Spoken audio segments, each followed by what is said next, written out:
Pagod na, pero laban lang. Kaya yan, walang susuko. Yan ang palagi nating sinasabi sa tuwing may nararanasan tayong mga pagsubok. Sa tuwing araw ay sisikat, panibagong araw na naman ang pagsikap. Kaya minsan, di ba, napapaisip na tayo na bakit parang wala namang nangyayari. Paulit-ulit na tayo nagsasakripisyo, pero bakit ganun pa rin ang alalahanin? Para bang ang buhay ay isang dagat? Minsan mahinahon, kadalasan maalon. Kailangan mo lang sumabay para ikaw ay makaahon. Pag nadapa ka sa iyong paglalakbay, kailangan mo lang bumangon. Mga luhang sumasabay sa buhos ng ulan, nakikipagsapalaran at nagtatanong sa sarili kung ano ba ang kapalaran. Lahat ng para sa atin ay may itinakdang pagkakataon. Di mo mamamalayan na dadating din ang tamang panahon na mga butong matagal mo nang itinanim. Magtiwala ka lang dahil balang araw lahat ng yan ay bubunga din. Tuloy mo lang, tiwala mo sa sarili, huwag mong aalisin.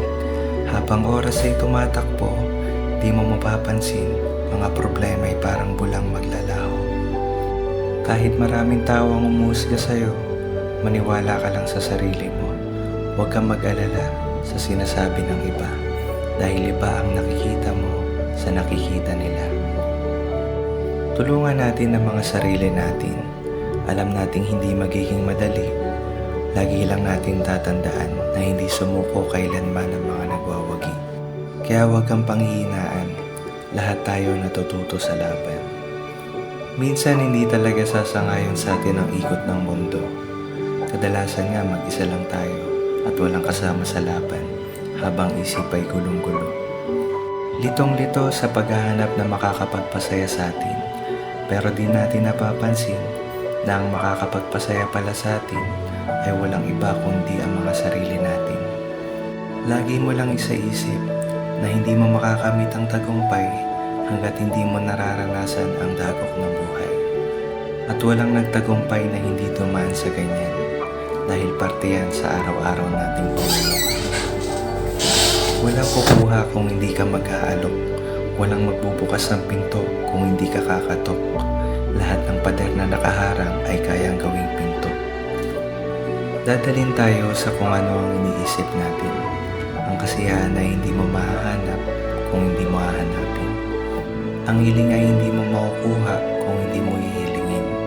Tuloy lang at balang araw tayo ay titinggin. Hindi natin mapagtutugma ang hinaharap para sa iyong kinabukasan. Ang mapagtutugma mo lang ay ang iyong mga naranasan. Gawin mo itong pundasyon para manatiling matatag papunta sa magandang kapalaran. Hindi mahalaga kung ilang beses tayong patumbahin ng buhay. Ang mahalaga ay kung ilang beses kang bumangon para makamit ang tagumpay. Huwag kang susuko dahil ang nagtagumpay ay isa ring natalo na isang beses pang sumubok. Ang nasayang na oras sa pag-iisip ay hindi na maibabalik, pero hindi kailanman magiging huli ang lahat para sa gusto mong makamit. Bitawan natin ang mga problema at huwag tayong mag-alala. Ang ibon na hindi makakalipad ng mataas kung may mabigat na dinadala. Magpatuloy lang at habang lumilipas ang panahon, sa gusto mong puntahan, isipin mo lang na mas malapit ka na ngayon kaysa kahapon. Tiyagaan mo lang sa maraming pagsubok at kabiguang nararanasan mo. Tatagan mo lang at siguradong lahat yan ay malalagpasan mo. Magtiwala ka lang at kaya mo yan.